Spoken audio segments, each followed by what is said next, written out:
Thank you for auditing the Always Positive New Music Review Show, hosted by a French professor who honestly can't believe that he's going to be talking about the 3 a.m. edition of the album Midnights by Taylor Swift.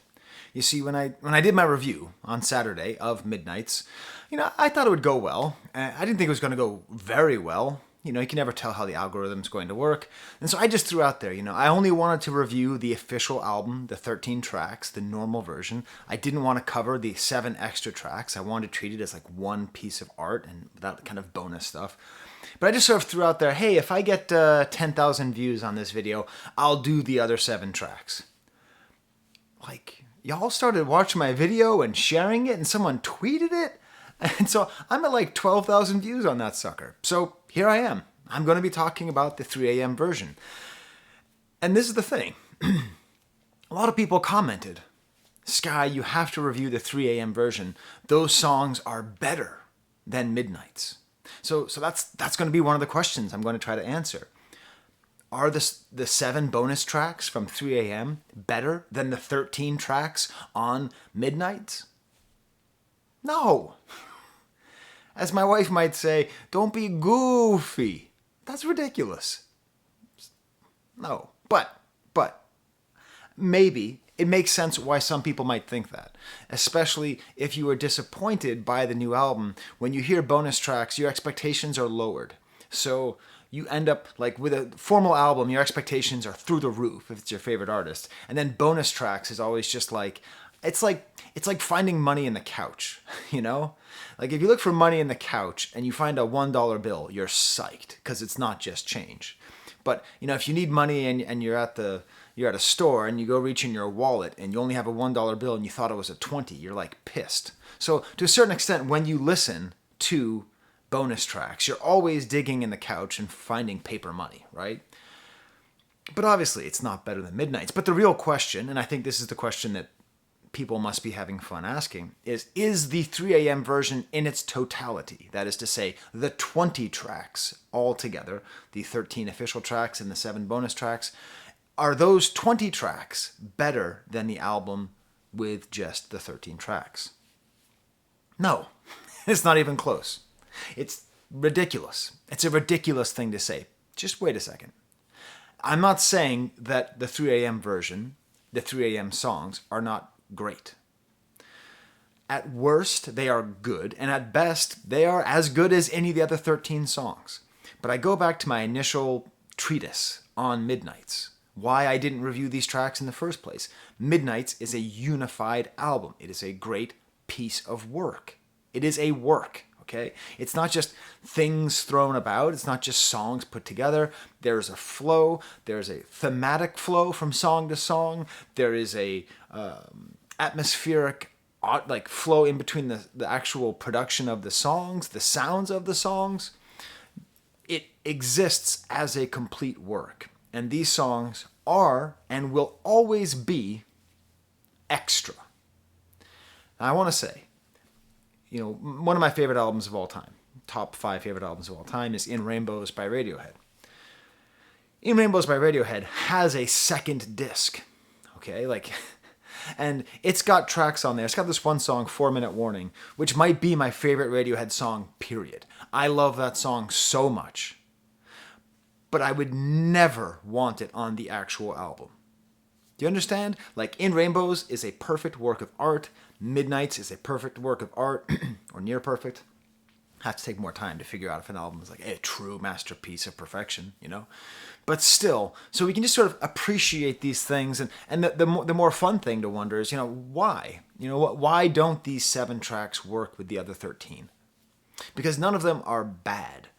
I think all of them could be released as singles and people would say, oh, here's the new Taylor Swift single. None of them sound rough. None of them sound unfinished.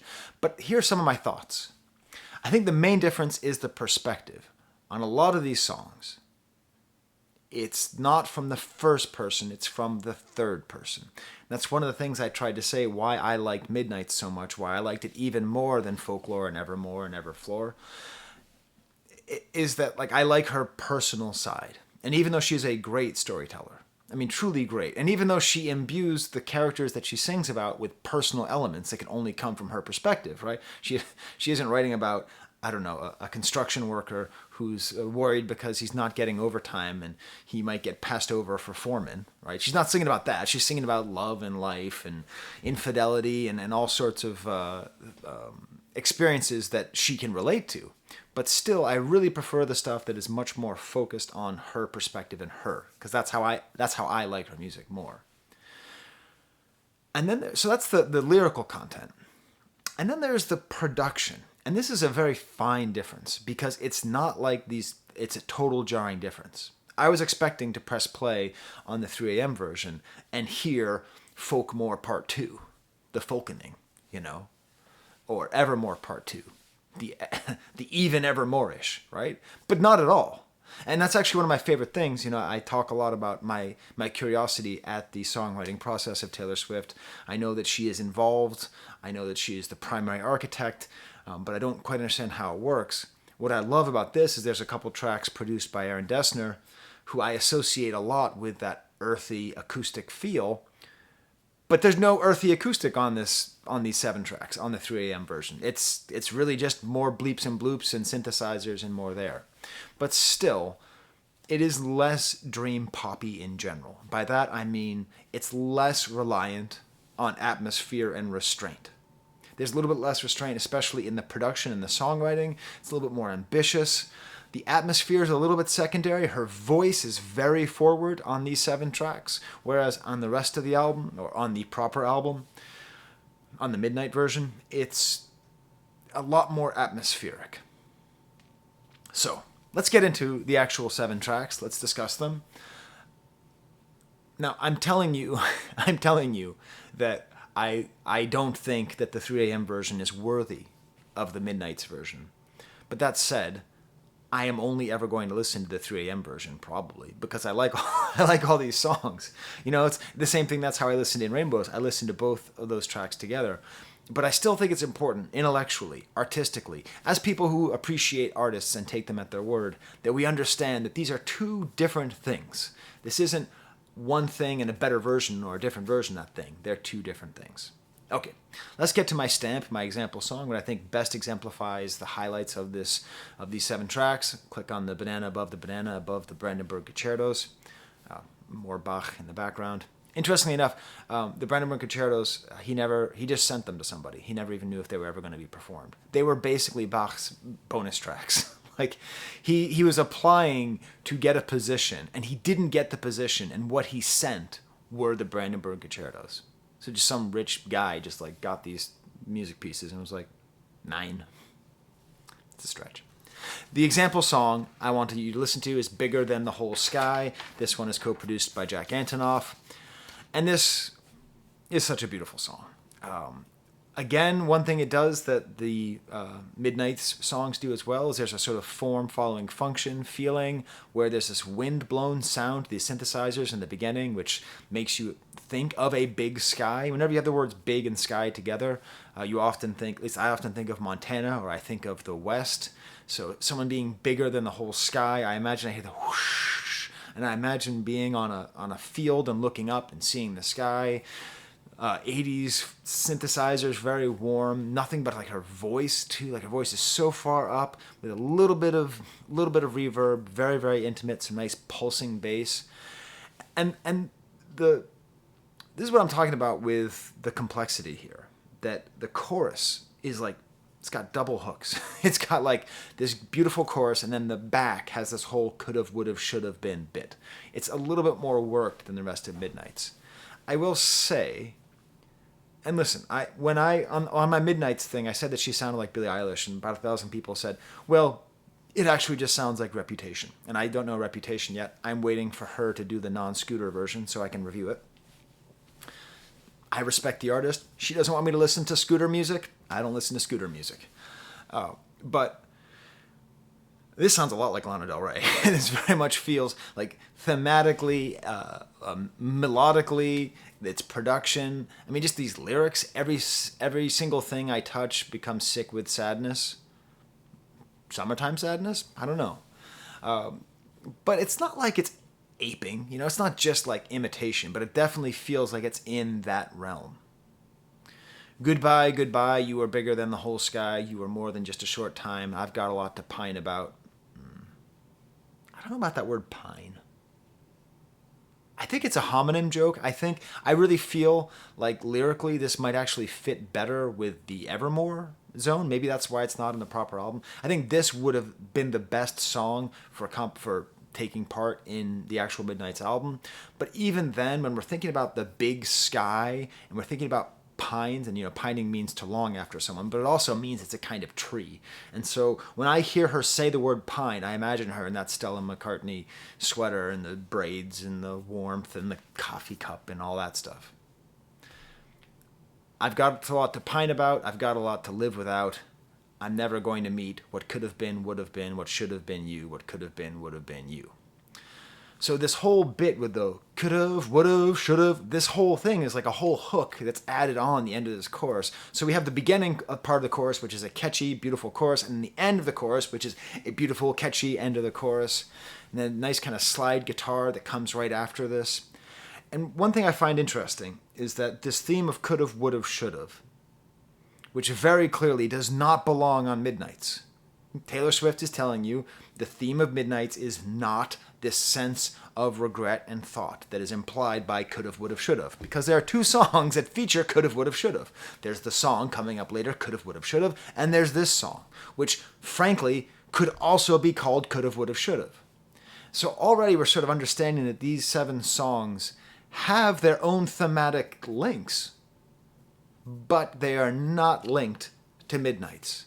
I don't associate Midnights with that kind of sense of slight regret. Interestingly,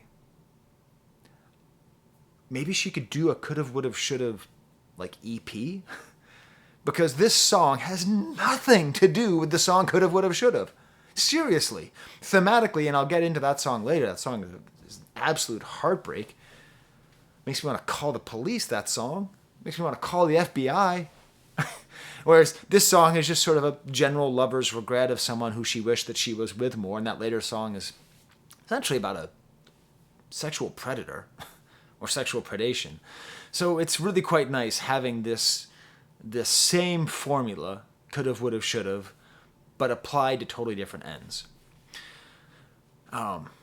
The drums develop in the second half. Again, it's really nice all the way throughout all these extra 7 songs. The production is, again, there's just a little bit more happening, and maybe that's why some people like it more. It's become a little bit more active. The second verse is all kind of superstitious. It's all about like chaos theory, if a bird flaps its wings in Asia, and then if I had prayed more, that is another thing. This whole 3 a.m. is very much tied into religion and the influence of religion. As a matter of fact, the other could've, would've, should've is also tied to religion, but in a totally different way. I really like the 3 a.m. version. This is really fun. It's really fun, like analyzing it as its own thing. Then the second verse ends with this beautiful, like just sparseness with the bloopy bass and the falling words, and this is very much in keeping with the traditional Midnights, the sort of atmosphere here. Because it's all over, it's not meant to be, so I'll say words I don't believe. And then the second chorus, just slight added percussion. The drums get a little bit louder. There isn't really a bridge. It's sort of a post-chorus of just saying could've, would've, should've. And then the chorus really just comes back, even more intimate with the voices. The little details, like the way she pronounces the word pine. The third time she sings the word pine, it's a little bit different. I'm not joking. Listen, pine. You'll hear it. The rest of I got things to pine about. I got things to pine about. And then it ends with just her voice should have been you. So that's my example of the best part of these bonus tracks. Let's get to the rest of it. Opens up with the first track, The Great War. This one's produced by Dessner. This is, again, how you really know Taylor's in charge, because it doesn't sound like other stuff that Dessner's produced. Synthesizers kind of pulsing over what sounds like Casio drums. The vocals leave very little space, though, for other music. Really, like, it's not very atmospheric because her voice is so up front. It's her voice that is the center of these 7 songs. The chorus is the most... Okay. So because I don't know her work before Lover particularly well, I know Red and Fearless because she redid them. I mostly associate Taylor Swift with just these choruses that I've heard at every supermarket, at every roller skating rink in North America, right? So like, I don't know why I use that as an example. I haven't gone roller skating in 20 years. You get my point. So I really associate the way that she has in this chorus as a very sort of childish, early stage Taylor chorus. It's not bad, but just like, don't put in your chorus, Taylor. You're like one of the great lyricists that's working out here. You don't need to pile on And then Diesel is Desire, you were playing with fire. It's a fun thing you can do whenever you hear the word desire in a song. Start a timer and see how long it gets to the word fire. This happened very quickly. Please tell me in the comments if you have ever seen in the history of music the word desire not rhymed with fire. I don't think you'll find it. I do like some little details here, like the screaming from the crypt, like the voice gets doubled. In the chorus, they make reference to Crimson Clover, which is a Tommy James and the Shondells song, which was totally ruined by David Fincher's Zodiac because it makes it such a creepy song. It is interesting. I can't tell if there's a conversation happening between Crimson and Clover and this. I will say I listened to them back to back. Maybe it's the doubled vocals. It's the little bit of eeriness that's involved in here. That's why she is telling you to listen to Crimson and Clover, which she is. Okay, that's what she's saying. I know she has the whole crimson, maroon, red, burgundy. She loves talking about the color red, but still. What I love about this is that it's the theme of the Great War, and if we could do this, and you do this if you can do this, some people can do these things, like take the stems of a song, just take the drums, and you hear how the drums go from kind of a synthesizer thing until eventually they're just like a full-on military march with like the snare sounding like the snare of a marching army. Really focus on the drums and see how, again, the form of the music, military, reinforces the content of the lyrics, military. I love these lyrics. Absolutely love these lyrics. Because she's talking about a moment in a relationship which happens where you have a bad blow up. Okay? Every relationship has really bad fights. You know? Even the best relationships have a fight, especially early-ish on, in the first year, where you're like, well, I guess that might be it. That was nice, but I just can't go for that. You just might end up saying that. It's over, Crimson and Clover. It's over.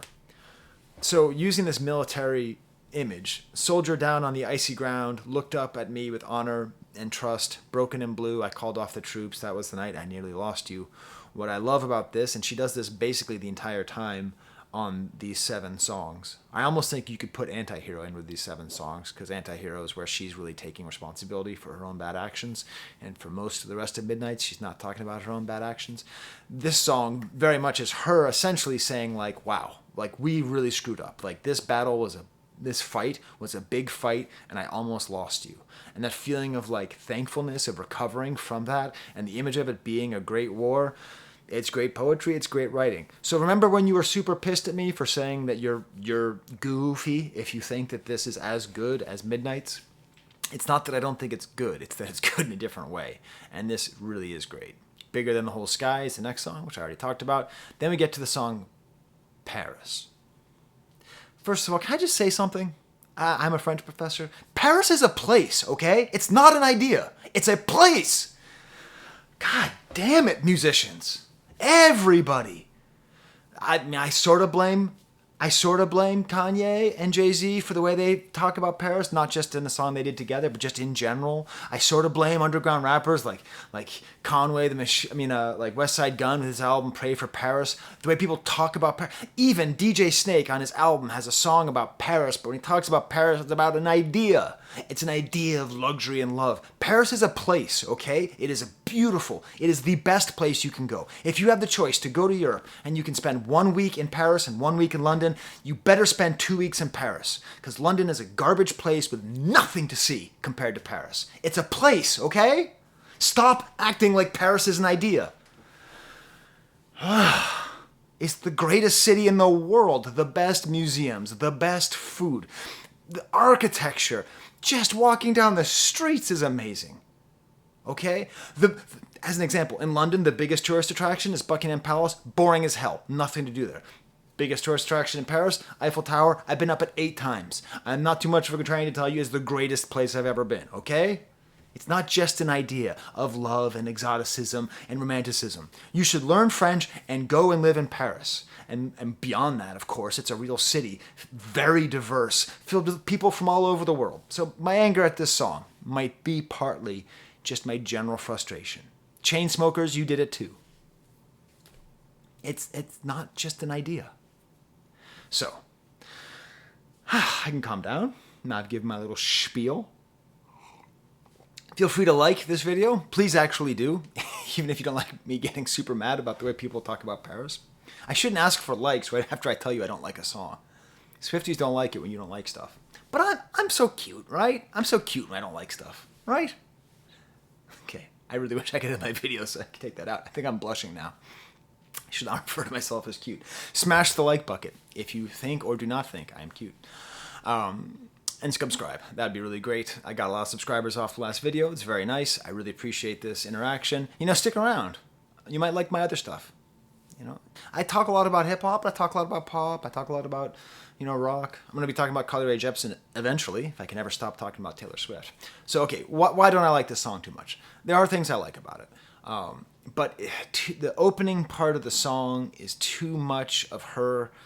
Speaking of cute, just it's a little bit too cute. Like she's talking about like everybody was dressed so 2003, and there's tons of this what I call Taylor's dramatic drinking, which is, I think at this point, Swifties, you're already mad at me for not liking the song that much, but I think we have to admit that dramatic drinking is a crutch of Taylor Swift's songwriting.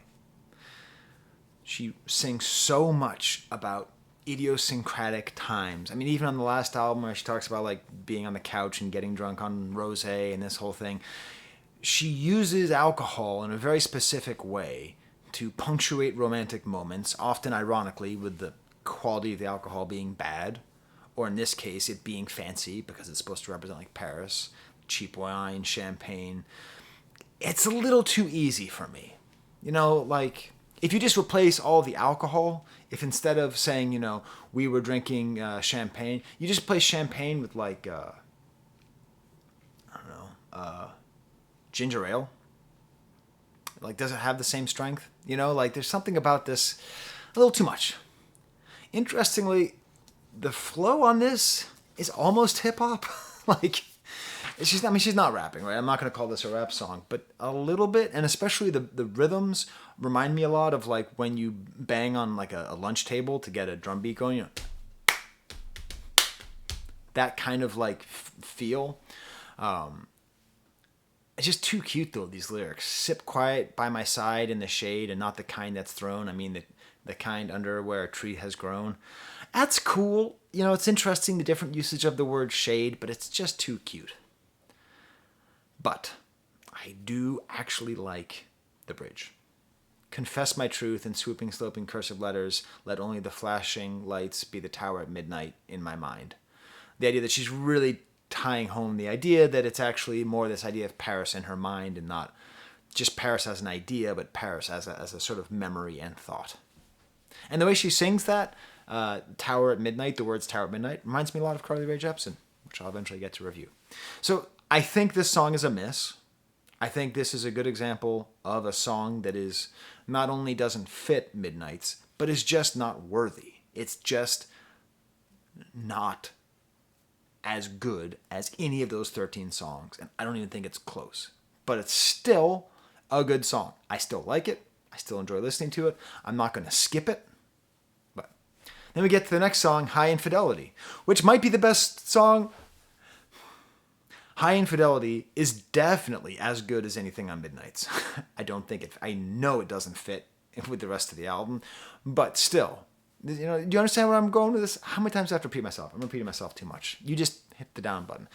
Beautiful song. Bloopy keyboards, almost sounds like a radar, and then like a real piano, and then her voice comes super strong.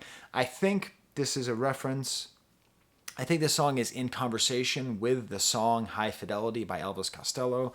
The way that she sings high reminds me a lot of the song High Fidelity. You got to check it out. If you've never heard the Elvis Costello song High Fidelity, do yourself a favor. It's beautiful. And here we just have her at her lyrical best. Now, this is an interesting thing. She's writing a song about infidelity, about cheating, from the perspective of the person who's cheating. And I don't think this is first person. I don't think. I don't know anything about her. I don't. But I get the sense she's writing a story. Writing a story about... No, screw that. I know that this is not about her. Because she directly talks about being married. Okay? The person who's writing this song is married. So this is great. This frees me from having to look up what happened on April 29th. Why did she say April 29th? Oh my God. I did look it up. I'm embarrassed to say she danced with Calvin Harris at the Met Gala. Something goofy like that. I don't know what it was. There's something. Don't worry about it, okay? But these lyrics are absolutely heartbreaking. If you are somebody who has been cheated on, this song is super painful. It's super painful because it seems to be such an interesting and accurate depiction of the thought process and the occasional lack of thought process behind a cheater. Like the way that a cheater thinks. And I think back to that one song that I really didn't like off of Folk More Evermore, whichever one it was, about like killing someone because he cheated on her. I thought that song was just the one with the chicks. I didn't like it very much. The Not Dixie Chicks. I think, this would go well paired with that. But this is just better written. There's so many ways to kill the one you love. The slowest way is not to love them enough. Well, I guess I do now have sympathy for the cheater because she killed him quickly. Infidelity is a quick kill of a relationship. It's not the slow kill. So in a way, she's doing him a favor by cheating on him with this guy who, quote, brought me back to life. Hey, if you ever cheat on someone and you're talking to your partner, don't say that he brought me back to life. That's a bit much, okay? What I love too is the way that she's like sort of sympathizing with the person that she's cheating on, but she's also kind of minimizing him and diminishing him. Put on your records and regret ever meeting me. Oh my God. I actually haven't thought about this till right now. I did listen to High Fidelity when I was cheated on. I did. That's funny. I put on my records and regretted ever meeting her. Then there's this other element where we have the implication of the guilt of the cheated on partner. Like, again, this talking about, storm coming, good husband, bad omen, dragged my feet down the aisle. The idea that she didn't really want to get married to him. The first and last verse seem to be a justification, like he calls her a freeloader, didn't know we were keeping count, so implying this guy's kind of petty. And then this idea of picket fences as sharp as knives, this idea that domesticity is just totally, she can't possibly handle it. I can't live on Revolution Road anymore. It's a very complex, emotionally complex song. But part of it, and part of what gives it its strength, is if you've ever been cheated on, there's this whole little thing that happens where you want to know and you don't want to know. You're at the morgue and you have to identify the body. They got to unzip and you got to look at it. You got to look. I need the details. Like, I need to know what happened. You said you cheated on me. With who, how many times, where, when, why. Let's save the why for later. Okay, when you get cheated on, the why part, that's months. Are you worried about why? You want to know who, you want to know physical details, you want to know every detail that can either hurt you or make you feel better. Actually, it's all just about hurting you. It's all about hurting you. That's the sad truth. If someone ever tells you they cheat on you and you don't want to be in an open relationship that wasn't declared, you just say, sweet, and then you pack up and you leave. You don't need the details. You don't need to find it all out. I found it all out. It didn't help. It didn't help. It's just not going to help you. So when she says, do you really want to know where I was on April 29th? The specificity of that it's burning. It's beautiful. It's a reminder that even though these 7 songs, compared to Midnight's, are not much, this is still as good as anything I've listened to this year. Do you really want to know where I was on April 29th? What a menacing question. Like, what happens to the person who hears that? Do you really want to know where I was on April 29th? Yes, no, yes, no. Just do not do tell me. Do not do tell me. Do not do tell me not tell me. Now don't. Please don't do. That's what it's like. But it's not about her, because she's not married. Next song is called Glitch. This one sounds... There's 2 songs co-produced by Soundwave, Kendrick Lamar's primary producer, on Midnight's, and this is the most Soundwavy. Hey, can we get the Coulda, Woulda, Shoulda EP, and now can we get a Soundwave EP? Can we just get 3 more songs produced by Soundwave? Because this is the best. Again, the content matches the form. It sounds glitchy. The song is about glitching. Opens up with this kind of glitchy sound with the crackle of vinyl. A very real modern pop style chorus. Oh wait, I almost forgot the craziest thing. The craziest thing that happened on that cheating song on High Infidelity was she does a whippoorwill solo, whip woo whip. That was cool. That was unexpected. Okay, getting back to Glitch. Very modern pop chorus. Her voice is very high here, very intimate. I looked up, and it says that the bass on this song is played by Jack Antonoff, which makes sense. But it seems like Jack Antonoff is trying to show off in front of Soundwave, because Soundwave works with Thundercat. Because he does it twice, and it's just this totally overstuffed bass line that it's cool. I couldn't play it, but it's just too much. I really do like the bridge, a brief interruption, a slight malfunction. I'd go back to wanting dudes who give nothing. I thought we had no chance, and that's romance. Let's dance. Really nice about this sort of idea of this person. And I think this fits pretty well too with Bigger Than the Sky. This sort of like a failed relationship, a relationship that sort of started, sort of didn't. A great quiet moment at the end of this bridge where it sounds like it's just broken. And then we get that bass thing again at the end where Antonoff is trying to flex. It's I can play bass. That's how it sounds to me. Damn. Hating on Jack Antonoff's bass playing. Next song is Could've, Would've, Should've. This one's produced by Dessner. Mournful synthesizers, very deliberate electric. I believe a Stratocaster is being played here. It sounds almost New Order-ish.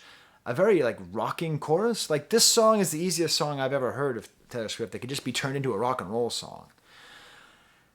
Okay, once again, I decided to look at the lyric genius for this, and I'm just going to put that all aside. I don't think this is about her at all. I mean, I think this is another story that she can relate to, but this very much feels like a third-person story. And this is a heartbreaking story.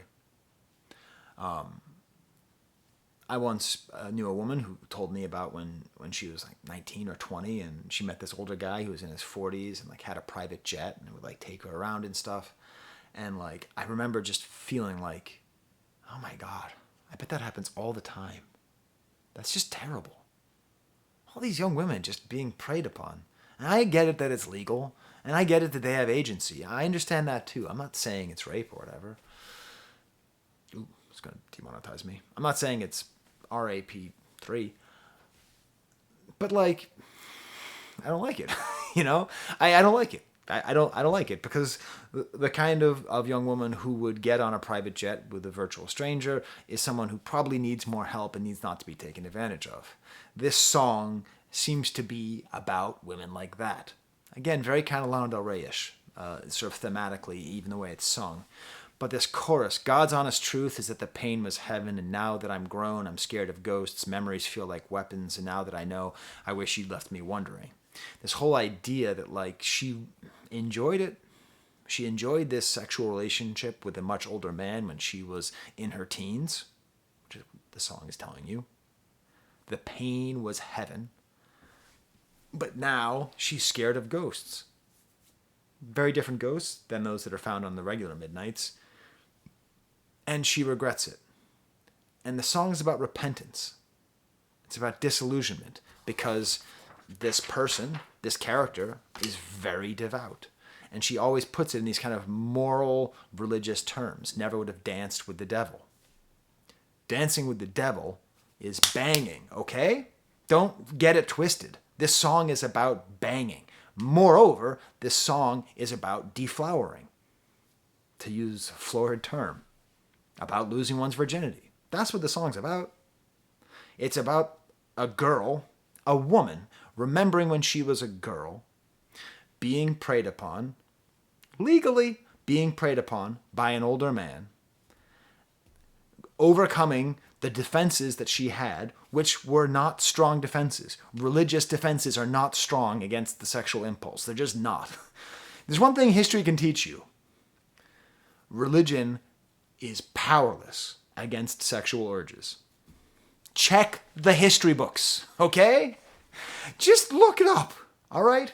There's a scoreboard somewhere in the sky, and religious conviction is losing by around 10 trillion points to sexual urges, okay? So we're getting this sense, that she's very confused because she enjoyed it. She enjoyed the pain.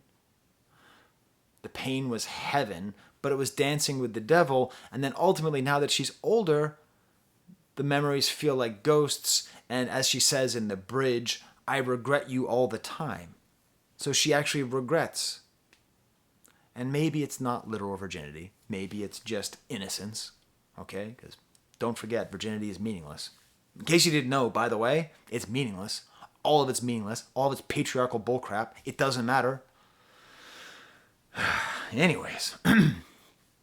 So let's say innocence, because that's the term. Forget innocence. Let's say girlhood. Give me back my girlhood. It was mine first. So that's what the song's about. Just think about it right now. Right now. There are at least 10 private jets flying in the sky with at least 10 young women between the age of 17 and 20 with rich guys who are over the age of 40. This is their experience. This is their life. This is a song about that, as much as it is a song in general about losing one's innocence and losing one's girlhood. She is such a good songwriter. The funny thing is, I know that that's actually your favorite part of my videos. I think your favorite part isn't my awesome observations or talking about weird connections or Bach or whatever. I think people just really like it when I say, this is really good. Because you know it's really good. Hell, this is like 2 hours of talking about this album at this point. I bet you wish you didn't hit the down button because I got mad at Paris. Also, you're going to get mad at me for the Dear Reader song. I don't like this one very much either. It's okay, but it's not worthy of the project. I would say Dear Reader and Paris are the only songs which I think should be more marginalized. It starts with a piano, which is nice, and you hear the sound of a shifting in the seat. Hey, that's Evermore stuff. That's folklore stuff. The sound of someone getting ready to play and guitar and ambient sounds. Also, Dear Reader, I'm a teacher. And one of the things you have to do as a teacher, a college professor, is you have to use what's called high-impact practices. And one of the main things you can do for high-impact practice is called increasing your students' metacognition, which means they think about how they're thinking. So a Dear Reader letter is great. Whenever I assign a composition, I make students write out a letter to me saying, this is what I was trying to do. I was trying to outline the relationship between sex and power in the films of Catherine Breillat. I was trying to use whatever it is. I was writing, and that way they have to write it out, and then they can make their own determination. Did they succeed in what they were trying to do? It's a beautiful thing to do. If you're having trouble writing a paper for college, do a Dear Writer letter anyway. Send it to yourself. Say, this is what I was trying to do. But this song is not there. This Dear Reader, is this a confusing song in terms of its messaging? Because on one hand, it's just a series of trite maxims. If it feels like a trap, then you are already in one. You have to bend when you can and snap when you have to. If you aim at the devil, don't miss. I know, she's just trying to write more tattoos for all the Swifties on Reddit to get tattooed in cursive on their collarbones. She's trying to have more senior quotes. I do like how the chorus is like really auto-tuned. And I've never heard auto-tune on Taylor Swift. That doesn't mean it's not there. I've never heard it. I think she has a very strong voice. But here it's a mixture of like using auto-tune to hit notes that she wasn't able to hit, but then also intentionally amplifying the sound of auto-tune, a la T-Pain and 808 and Heartbreak Kanye West, to sort of make a different sounding sound, like the weird sort of warbled sound, which matches quite nicely with the super modern drum machines. But then fundamentally, this song saves itself, even though it has all of those kind of trite suggestions, by telling you that you shouldn't listen to her. Never take the advice of someone whose life is falling apart, something like that. It ends with, after this beautiful harmony with the like she harmonizes with herself in the bridge. It's quite actually I think she's harmonizing with Antonov. He produced this one as well. I think you can actually hear his voice in the back of the bridge. But that you should find another guiding light. So that I like. I like that she's in this sort of preachy mode, in this sort of like, precociousness. That's maybe something that in my periphery when I would know about Taylor Swift and the way she would write, often seemed like she was writing as though she was like a 70-year-old man living or a 70-year-old woman or man living in the side of a mountain. And she's just here to tell you everything. And she like wrote the song when she was like 20, right? So I like the idea that she's saying, don't quote me. I'm just talking ish. Like, I like that.